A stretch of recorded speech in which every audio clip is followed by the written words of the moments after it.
So we're here with BatteryPark.TV. Thought it'd be interesting to have a conversation with you and give us your views of how things were when the entity was getting going. So we'll start out. Actually, there's an op-ed in the New York Times recently by Charles Erstad, and where I believe he was the first Battery Park City Authority chairman, I believe.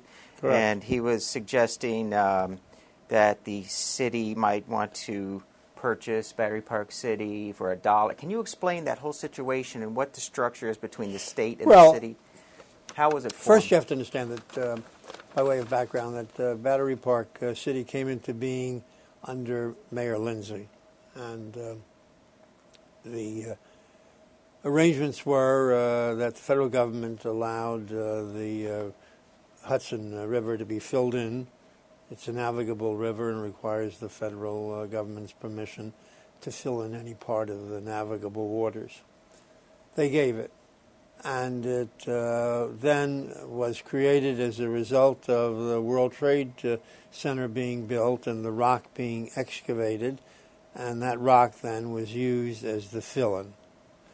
And it sat there like a beach, so to speak, sand and so forth, until my administration came in.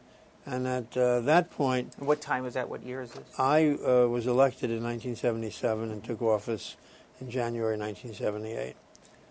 And then sometime in that period, that early part of my administration, I was in office from 78 through the end of 89.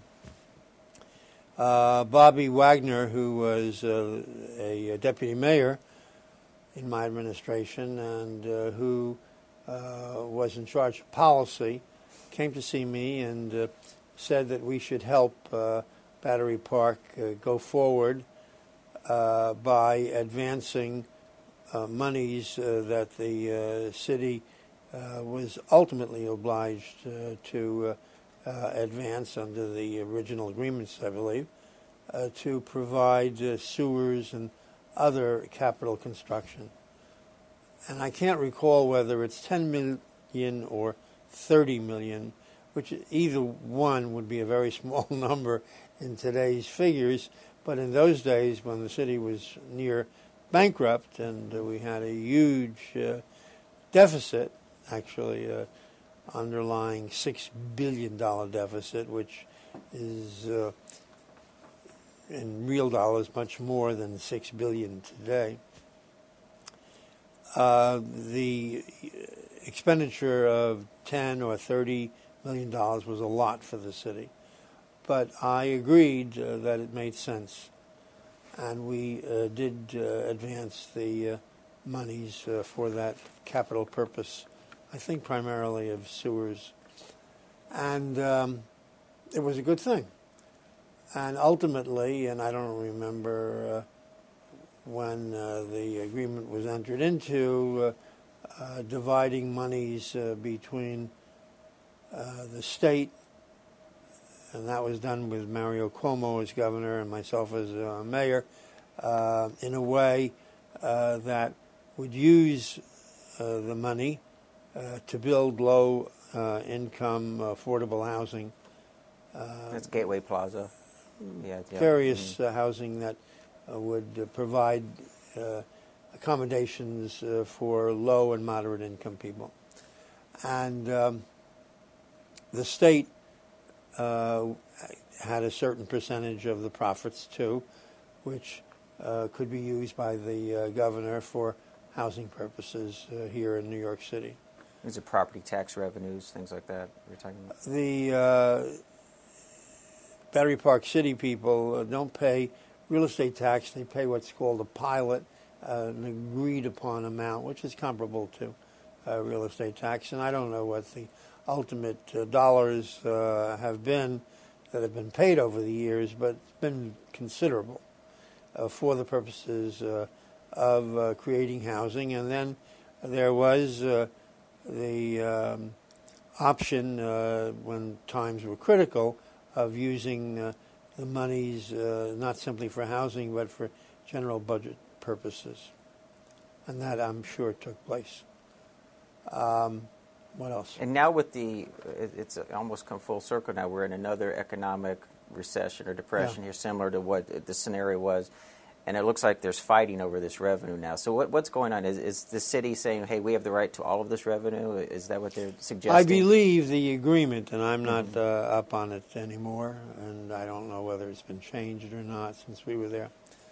I believe the agreement requires the agreement of the mayor, the governor, and the city controller to take the monies out of what is called a lockbox.